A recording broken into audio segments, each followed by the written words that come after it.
Okay, and we should be live on Facebook. Here we go. I see us, so that means we're live. Perfect. Well, I wanted to introduce everyone. I haven't done a bottom line live in a while, but I'm going to start doing them again soon. And so I am happy that you are all here. We are live on Zoom. We're live on Facebook. If anybody wants to share it on their Facebook as well, feel free. Again, we are doing a bottom line live, and today we have a very special guest, Nellie Akalp, and she is the CEO and founder of CorpNet.com, and she's amazing. She's helped me so much since I've started my company. CorpNet has helped me help all of my clients. I have about over 150 companies that my company does bookkeeping for, and probably most of them have gotten serviced by CorpNet, whether they knew it or not. Every time we sign someone up as a new entity or do their annual minutes, all of that stuff, we do it all through Nellie's company, CorpNet.com, and they are amazing. And today, this is a question that I get all the time. What is the difference between an LLC, a C Corp, and an S Corp? Those things are very confusing to people. I understand the government doesn't make things simple. And Nellie has a presentation that she's about to do, and she's going to explain everything, and she's going to make it simple, and she's amazing. So I'm going to turn this over to her right now so she can do the presentation. Thank you so much, Maya. Thank you so much for that amazing, warm welcome. Hello, everyone. My name is Nellie Akalp. As Maya said, I'm the CEO and co-founder of CorpNet.com. Our mission here at CorpNet is to inspire, educate, and support entrepreneurs and business professionals in business together. And we do this by offering the most comprehensive, cost-effective services when it comes to incorporating a business, setting up a corporation or LLC, starting a business, keeping that business in compliance, expanding that business into multiple states, and even if that business starts having employees, assisting you with setting up payroll, sales, and use tax registrations in all 50 states. So without any further ado, I want to get to the meat of this presentation, which will, as Maya says, our bottom line. So Maya, have you switched hosting to me? Yes. Awesome, awesome, awesome. All right, so let me share my screen. Can everybody see my screen? Yes, we can see it now. Awesome, awesome. All right, so let's talk about the pros and cons of popular business entities. For this particular presentation, what I'm going to be focusing on is really the sole proprietorship partnership LLC, the C corporation, and the S corporation. So you all may have a lot of Schedule C clients that may be considering, it may be in their best interest to perhaps switch over to a formal type of business entity. And with that said, if that's the case, this is the perfect presentation for you so that you can get all your answers. A little bit about myself, as Maya introduced me. I've been in the legal document filing service industry since 1997. My passion is entrepreneurship and also helping others, really learn about entrepreneurship and setting them up for success so that they can also benefit from being their own boss and, setting themselves up for success. So I've been in this industry for a long time. I started my first company in 1997, grew it to where it was doing a substantial amount of revenues, and then sold it to a publicly traded company. Took some time off, focused on my then growing children. Fast forward to 2009, decided I was too young, too passionate, and frankly, too bored to take on an early retirement. So my husband and I decided to get back into the industry, and we came up with our current company, corpnet.com. Again, for those of you who want to follow us as I'm doing this presentation, you can follow us at www.corpnet.com. We have a lot of people on chat that can answer any of your questions, or simply pick up the phone and dial 1-888-449-2638. So let's talk about choosing the right legal entity. Well, considerations when selecting the right entity. What is it that we need to consider? And what is it that maybe it's for yourself or for your clients that really is at risk, and you want to consider as to not only what type of liability protection do you want, and what type of administrative paperwork are you comfortable with? What's your comfort level when it comes to actually forming that business entity? So you want to think about, first of all, do you have any type of assets? And do you want to separate those personal assets from the business that you're about to embark on? What are the tax implications? Do you have the stomach for maybe paying self-employment taxes and being self-employed? Or are you wanting to go on payroll and take a paycheck out of the company? You also want to consider the complexity of the type of business that you want to form as the foundation of your business versus the amount of liability protection you get. And then also at the end of the day is when that business makes money, you want to talk about, how do you want those profits to be distributed, or how are those losses going to be allocated? So the popular entity options that we have for a small business owner typically are the sole proprietorship or the partnership. Those are basically entities that you as the business owner are the business. A sole proprietorship is one person, meaning hence the word sole, one person doing business under their own name or under a fictitious business name. And a partnership is two or more people doing business under their own name or under their respective names or a fictitious business name. Now, with a sole proprietorship or a partnership, there is no liability protection of any type of assets that the business owner starting that business is going to have. Again, you are the business, and any type of profits or losses are technically reported on your Schedule C of your personal income tax return. Now, as a sole proprietor or partnership, if you're taking money out of that company, you're also going to be subject to paying higher self-employment taxes. So hence, that's why we want to often consider the legal types of business entities, such as a corporation or an S corporation or an LLC. So the other form of popular entity options that now we enter the land of basically the business owner being separate from the business are formal business entities that are, again, the LLC, the C corporation, and then the C corp with an S corp designation. That's called the S corporation. So let's get into it. Again, a quick review of the sole proprietorship and the partnership. And while we're doing that, I'm going to just let these two people in. Give me a minute here. Thank you. Of course. Okay. So again, sole proprietorships and partnership advantages, again, simple to form. You can either register the business via what is called a doing business as filing if the name that you're going to be using is different than your own legal name.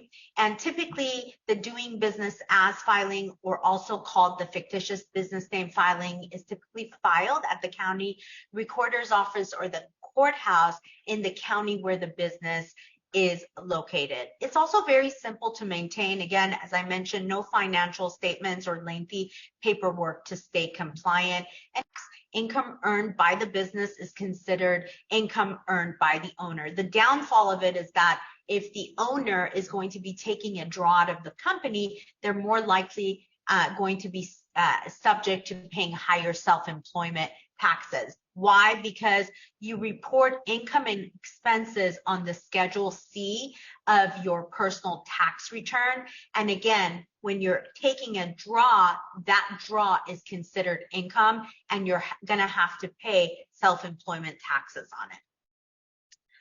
Okay, let's see here. Let's talk about the disadvantages of either the sole proprietorship and or the partnership. Again, as I've mentioned to you, as a business owner of a sole prop or a partnership, you are the business. You are, in fact, the business itself. So any type of lawsuit that is filed against the business, you're going to be responsible for. So there is a high personal assets in the event you have any personal assets are going to be up for grabs. God forbid if there's a lawsuit and if there's a judgment entered against you. Also, very, very high likely of your use of personal information, because sole proprietorship owners generally have to sign contracts, and on that paperwork, you're using your own name because the business does not have a separate identity under the law. And also, last but not least, it's really hard or difficult to establish business credit. Sole proprietorships cannot gain business credit, take out business loans, or raise capital in other ways. Let's talk about the LLC. So the LLC, now we're getting into the world of formal business entities. And what I mean by that is the fact that with an LLC, it's a business entity that's separate from the business owners. It's actually a formal business entity. And why I want to discuss the LLC is because most small business owners, when they want a little bit more protection, but they don't want to deal with all the paperwork and all the formalities, typically opt for the LLC. Now, the LLC also stands for the limited liability company. And how I like to describe this entity is you basically get to have your cake and eat it too. Why is that? Well, the LLC combines elements of the corporation with elements of a sole proprietorship partnership. How is this done? Well, basically with an LLC, it takes elements of the corporation, meaning the personal liability protection, asset protection, and it combines it with the simplicity of what business owners often get from a sole proprietorship or a partnership. It's very easy to form and manage. There's typically not a lot of paperwork involved. You file your articles of organization. It's the paperwork to bring an LLC into existence with the Secretary of State.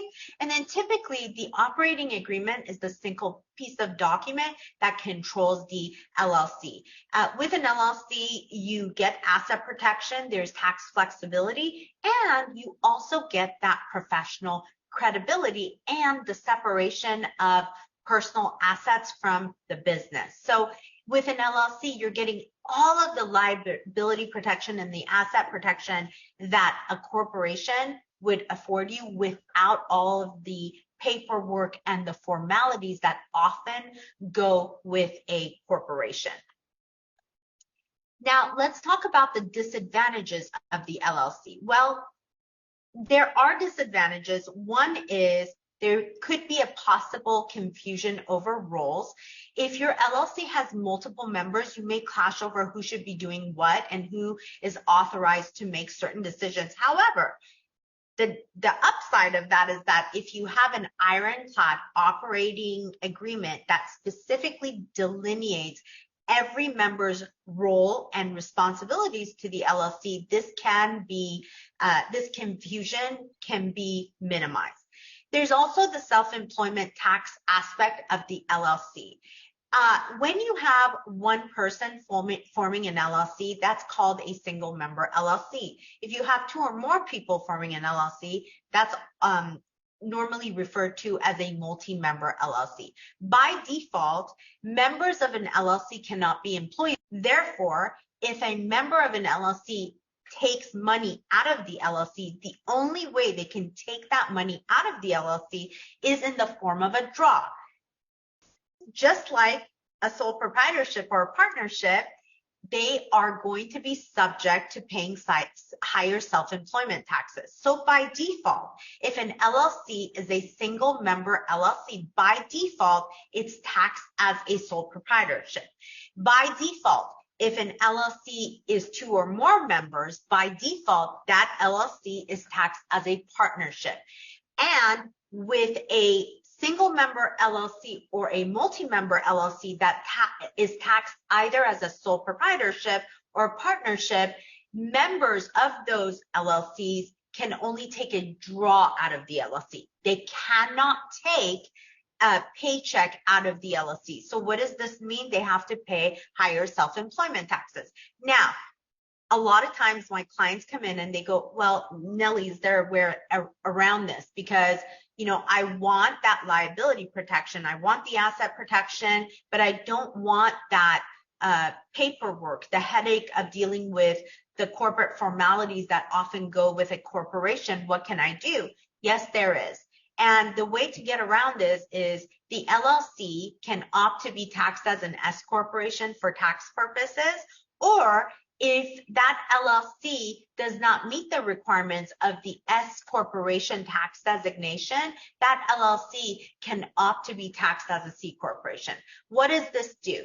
Well, with the LLC either being taxed as an S corp, or if it doesn't meet the S corp requirements, it's taxed as a C corp. What happens is now the members of that LLC can go on payroll and take a paycheck on payroll from that LLC, minimizing having to pay those higher self-employment taxes. Also, the other downside with the LLC is the challenge to grow. LLC don't sell stockholders as a source for generating funds. You may find that it's challenging to grow your business as quickly or to the degree that you'd like. But again, there is a way around this. Maybe that business started out as an LLC and now you're at that point where it's time to convert or switch your LLC into a corporation. That's very easily doable in that you can go to your state. If your state allows you to convert out of an LLC and into a corporation, whether C Corp or S Corp, you may be able to do that. If that state does not allow a conversion, then what you could be able to do is dissolve that LLC and form a corporation instead. I want to get back to the S corporation. I want to start with the C corporation first, and then we'll come back to the S corporation. So the C corporation is the most formal type of business entity out there. The most type of liability protection and asset protection. A C corporation basically is a natural separate entity on its own, and the owners of that C corporation are called the shareholders of that corporation. Those shareholders in return designate a board of directors who in return designate officers who run the normal daily transactions of that corporation. With a C corporation, because there is stocks and shares of stocks that are authorized to be issued out, there is plenty of growth potential to raise capital and grow that company. It can issue multiple classes of stocks, and it may have unlimited number of shareholders. Also, there's longevity with a corporation, unlike with a sole proprietorship or a partnership. And in the case of some LLCs, a C corporation will survive beyond its owner's lifespans. Why is that? It's because it's a natural entity on its own.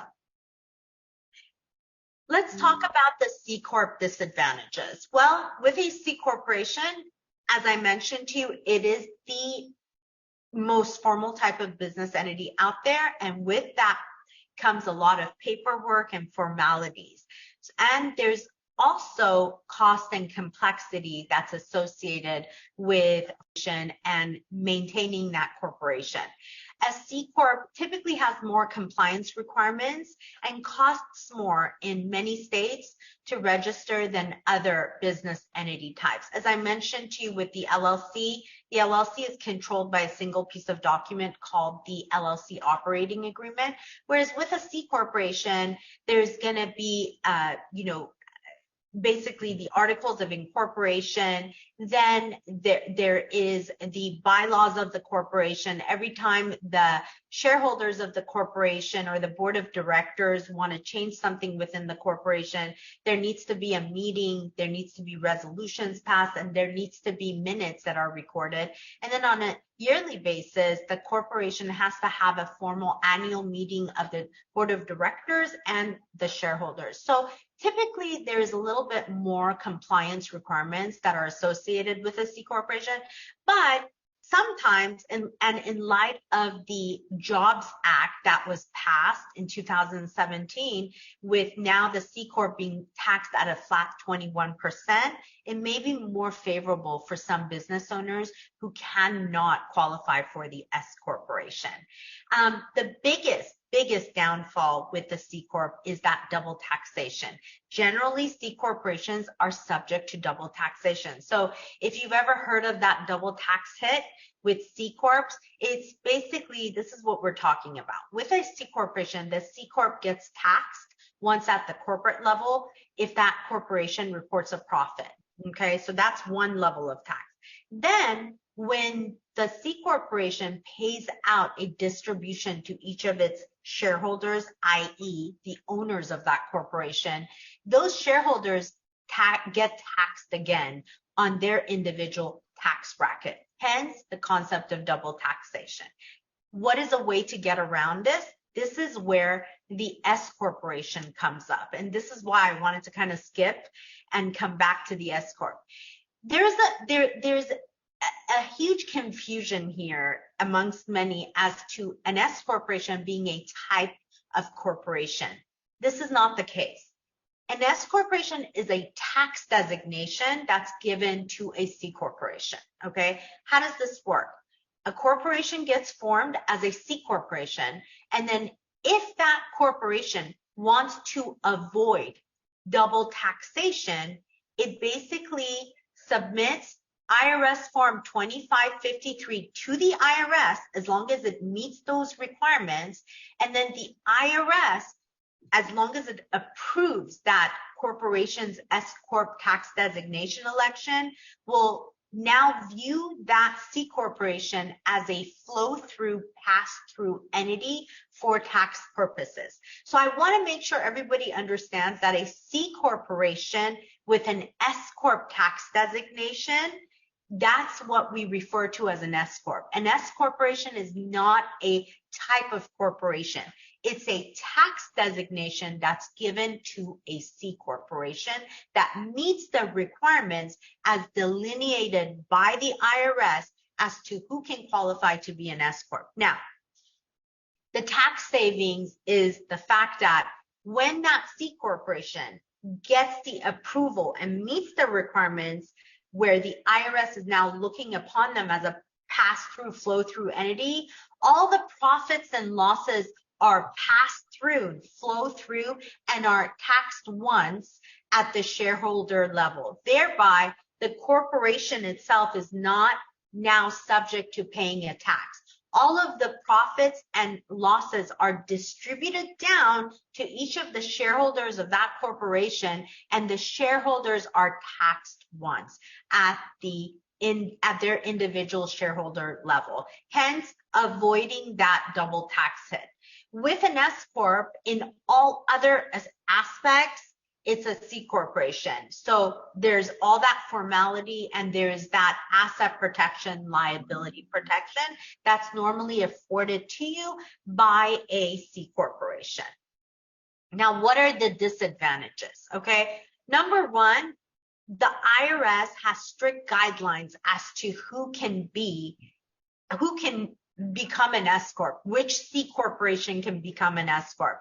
These are the requirements. One is you cannot have more than 100 shareholders. Those shareholders have to be citizens or resident aliens of the US.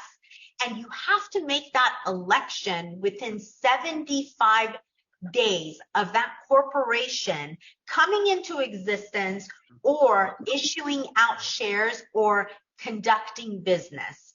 And you cannot have two types of stock. You can only have one type of stock, and all of the shareholders have to basically execute Form 2553 and submit it to the IRS.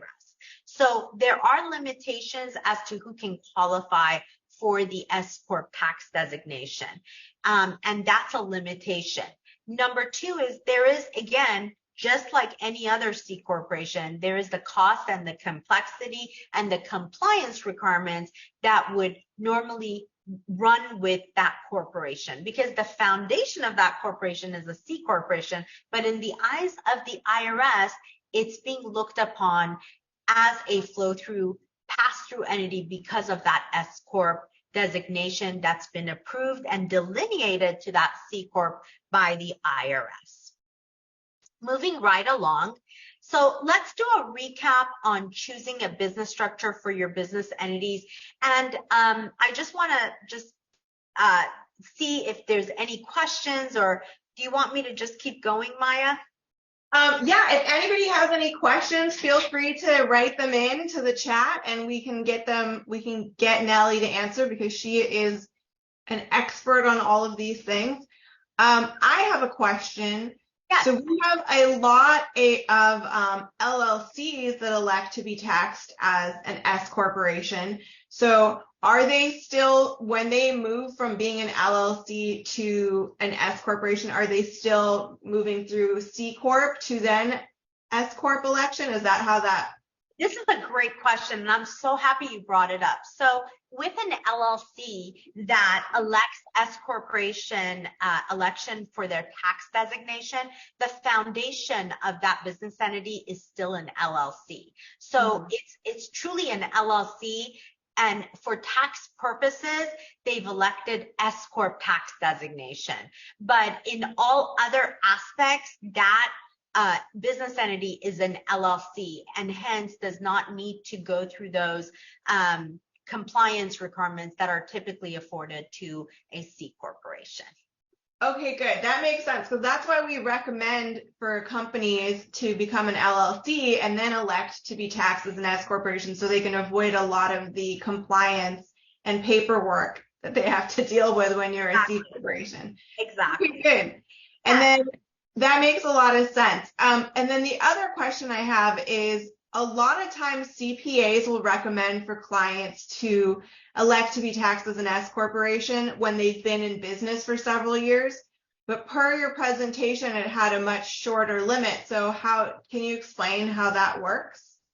So generally, there is no limitation on when a client can elect S corporation status. Is that what your question is? Yeah, I thought that one of your slides said that they had to do it within 75 days or 95 days or something.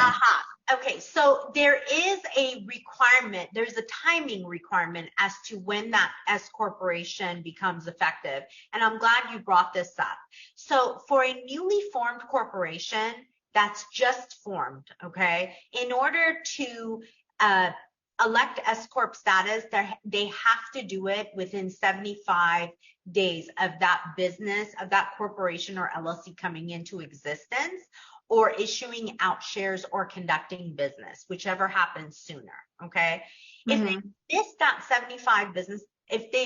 75-day deadline, okay, the IRS typically will grant them an extension, but let's say they didn't get that extension granted, they can still make that election by March 15th of the following tax year.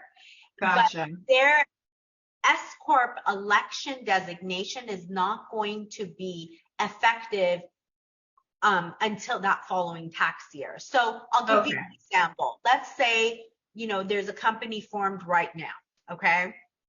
And they missed. So we're at what, June 14th. So let's say we form a company right now, okay, they have to make that S Corp election within 75 days of June 14th, okay, or whatever the filing date of that corporation is, okay? Mm-hmm. If they miss that S corporation deadline, and let's say they do it after the 75 days, then their tax designation is not going to be effective until 2024. Gotcha. So if they miss the deadline, it doesn't matter. They still have until March 15th of the following tax year to make that election, but their S Corp election will not be effective in the current year. It'll be effective in the following tax year. That's why you see the March 15th S Corp deadline. That's typically for existing corporations or LLCs who want to now, or who've decided they want S Corp tax designation for their corporation or LLC. Okay, good. Yeah, that makes sense. So how does that, we do have a question which I'm going to ask, but how does it work then when they do the late filing election? Is that our little cheat sheet with the IRS to request for it to be applied for the beginning of the year? Well, if they do a late filing election, and if it depends, if the IRS grants the grant, like if you go to the IRS and you either request an extension or you request hardship, then sometimes the IRS will approve your election for the current tax year. Okay. If they do, then your S Corp would be effective for the current tax year. But generally speaking, it would be effective for the, for the next tax year. And then I had a question come up from BB Robinson. BB, thank you so much for joining our webinar today. And the question here is as follows. Can you create an LLC with an S Corp taxation in a state while you still live in another state pending move? So the answer to that question is absolutely. You can create an LLC with S Corp designation in any state. The question becomes, why would you want to do that unless you're actually conducting business within that state? So generally speaking, one can set up an LLC in any state, and one can request S Corp tax designation for that LLC in that state as well. The question becomes, what is the purpose for forming the LLC in the state other than the state where the members of that LLC reside?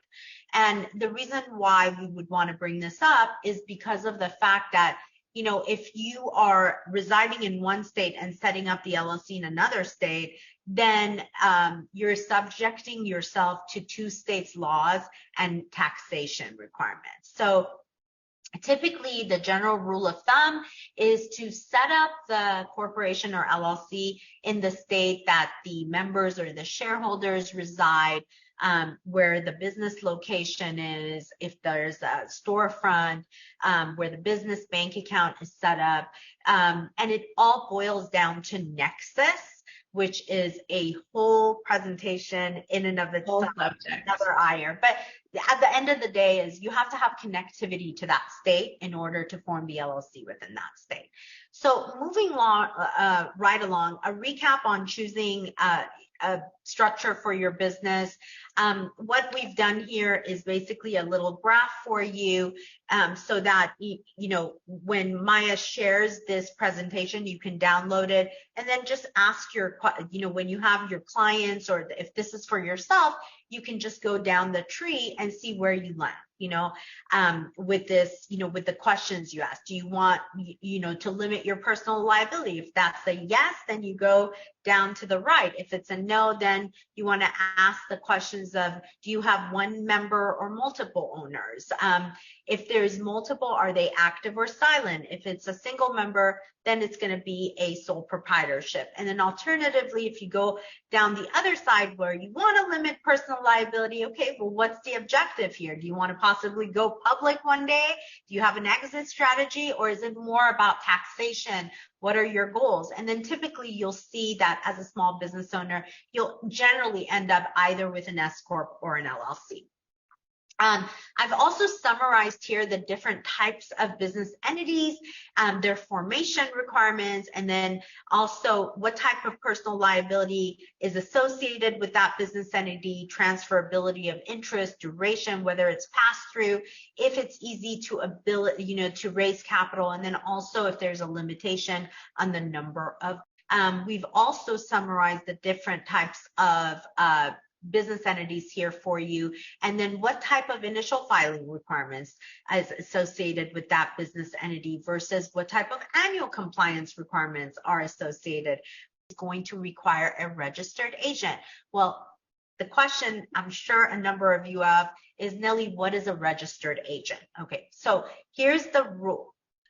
A registered agent is basically a requirement that's associated with any type of corporation or an LLC. And what is that registered agent? It's a person over the age of majority. It could be anyone, any human being over the age of majority. In most states, it's 18, or it could be your lawyer, it could be your accountant, anyone who's representing you, or it could be a commercial agent, which is typically someone like our company, CorpNet, who is going to accept official mailings, critical mailings, service of process on behalf of that corporation or LLC.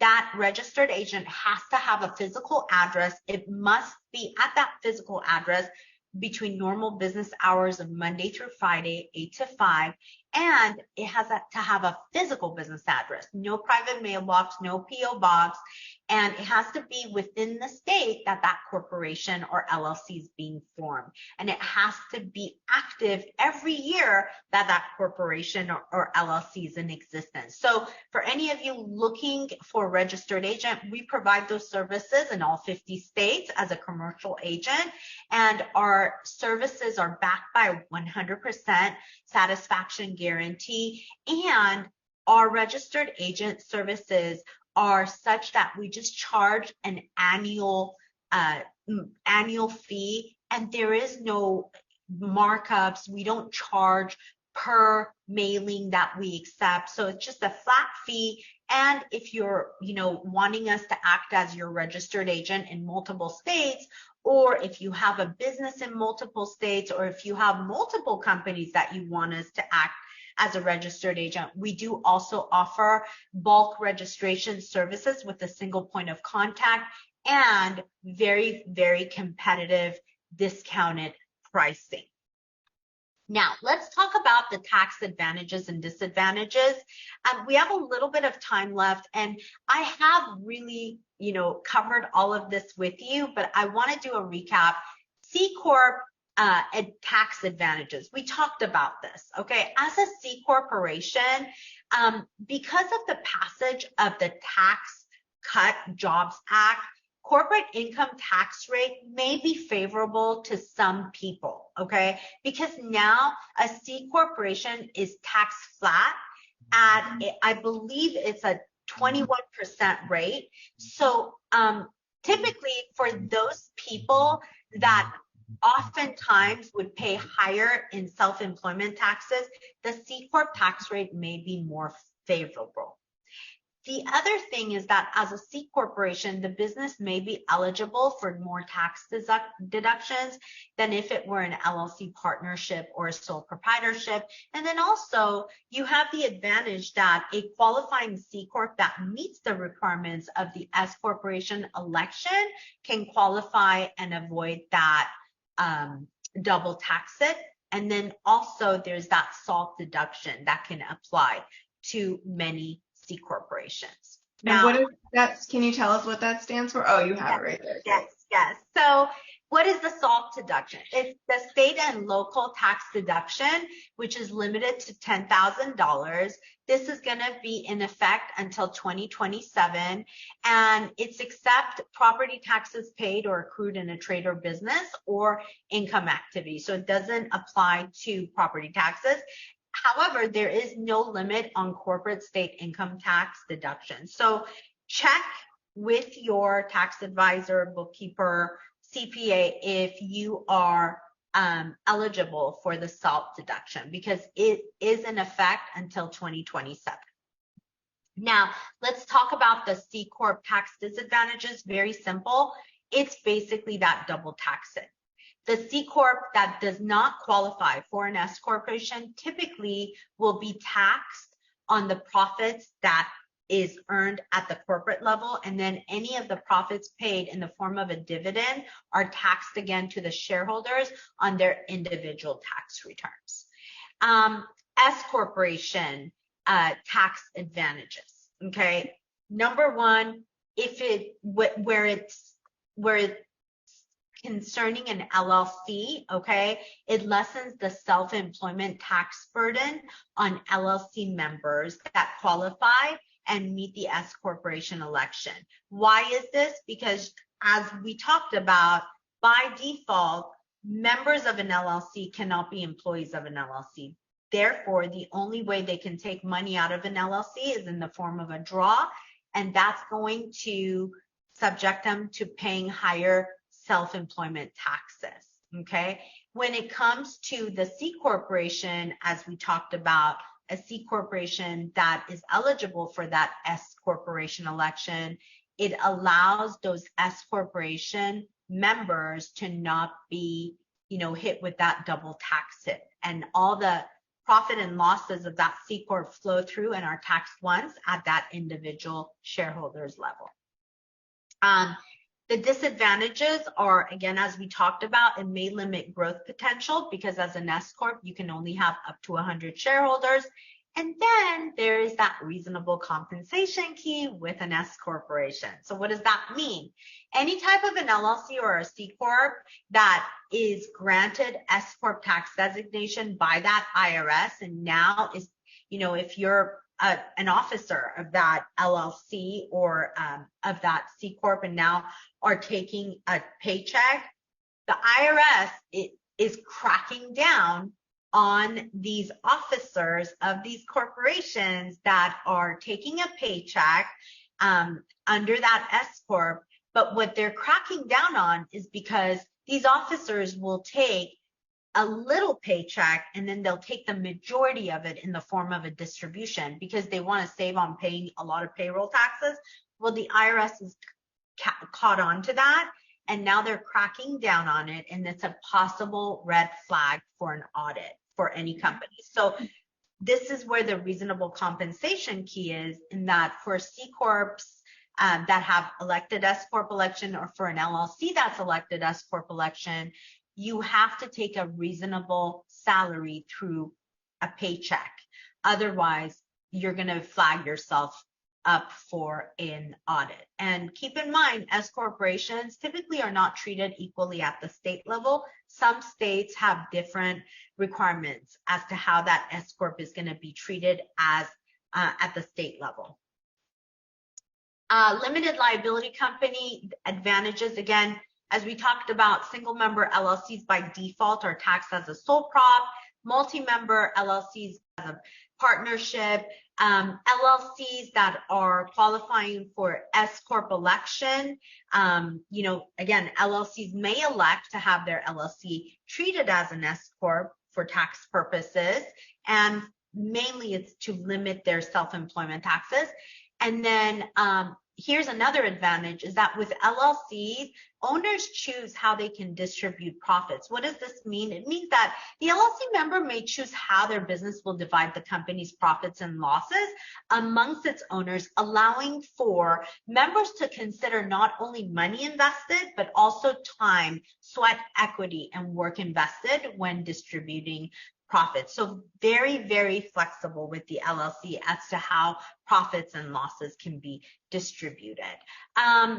Tax disadvantages, again, we talked about this, bigger self-employment tax burden when it comes to LLCs, either single or multiple member LLCs that by default are being taxed as a sole prop or partnership.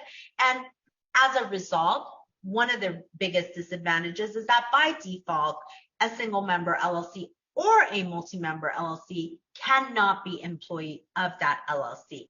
And the way to get around this is to elect either S corporation status or C corporation status for that LLC. Now, you may be wondering, well, Nellie, why would an LLC want to elect this?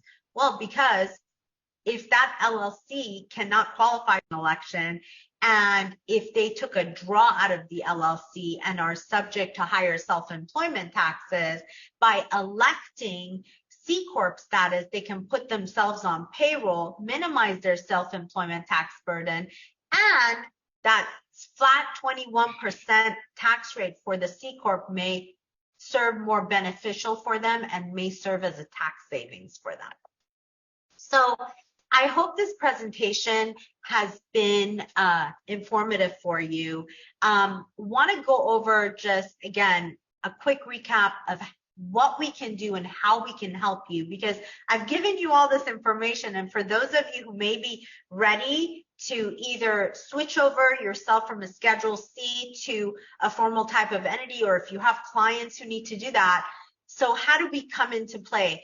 As I mentioned, we have a company called CorpNet. I lead the team at CorpNet, and what we do at CorpNet is we can provide incorporation, business filings, and corporate compliance services to you in any state, whether it's for yourself or for your clients. What makes us different than the competition is that we have really created a niche for ourselves by word of mouth and by the level of services that we provide to our clients. I mean, let's get it right.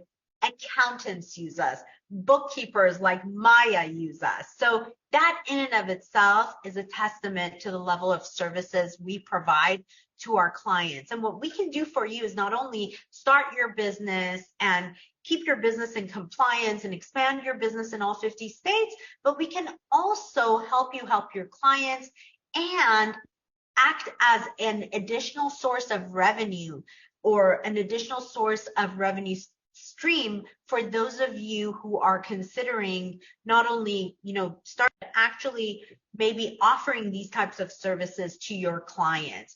And we have a partner program whereby you can partner no charge. There's no sign-up fees, there's no ongoing fees, there's no setup fees. It's a pay-as-you-go service, and you can partner with us, and you can either partner with us as a white label reseller and resell our services. I'm off the call. I'm so sorry. Can you please mute yourself? Let me go ahead and mute. Yeah.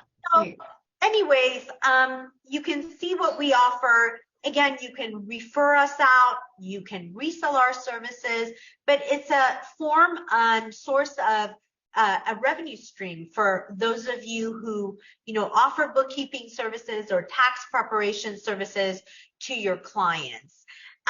In addition, if you're strictly, doing this for yourselves, then, you can come to us. We have a plethora of resources available to you at your fingertips. And if you're considering, making that move and switching from a Schedule C to a formal type of entity, we can get it started for you in a matter of minutes in any state. So without any further ado, I'm going to pass over this presentation to Maya. So give me 1 minute. Yeah. And for any of my clients who are watching this, if you ever sent me a very complicated request of like, I forgot to pay my fees and I haven't done my annual report for 5 years, and I need to be reinstated, or I need to move from Alaska to Florida, my company, and if I ever said to you, okay, good, let me get you the data on that, what I did was I sent an email to my rep at CorpNet, and I said, my client wants to do XYZ, how do we do that? And they get back to me right away with a quote and a plan of how we do that, and I give you guys the data. So they have saved my life, and a lot of you guys as well on numerous occasions. So they really know what they're talking about, and they're super helpful every single time. So I highly recommend them. You can always reach out to them directly. I don't mind at all. Or you can reach out to me if you want me to get my rep to help. But yeah, thank you so much for your time, Nellie. This has been amazing and informative, and I'm going to share it with as many people as possible because these are questions that I get asked all the time, and I really, really appreciate it. And if I'm going to double check if we have any more questions. We had one question from BB again as a follow-up question, and it was basically the question is, where do you pay taxes? And the question to that is, you pay taxes in any state that you have a corporation or LLC or you're conducting your business. So I hope this session has been informative. For those of you interested in working with CorpNet, as Maya said, you can log on to www.corpnet.com. We have live chat experts standing by to answer any questions you have on chat. You can simply pick up 888-44 and send us an email to info@corpnet.com. Again, my name is Nellie Akalp. I'm so grateful to have this opportunity with Maya and everyone who joined us today. I wish you lots of blessings. Thank you. Thank you so much. Talk again soon. Bye-bye.